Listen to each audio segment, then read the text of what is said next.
అందరికీ నమస్తే. అందరూ బాగున్నారా? సమ్మర్ హాలిడేస్ బాగా ఎంజాయ్ చేస్తున్నారా? నేనైతే ఈవినింగ్ రోజు గ్రౌండ్కి వెళ్ళి అందరితో బాగా ఎంజాయ్ చేస్తాను. మీ పిల్లల్ని కూడా రోజు గ్రౌండ్కి తీసుకెళ్తున్నారా? నేనైతే షటిల్, క్రికెట్, రన్నింగ్ ఇలా బోల్డ్ గేమ్స్ ఆడుకుంటున్నాను.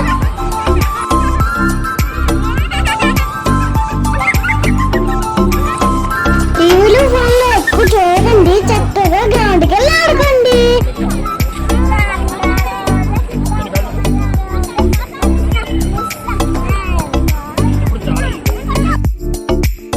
అదే బాబాయ్, అందరూ హాలిడేస్ ప్లాన్ చేసేయండి.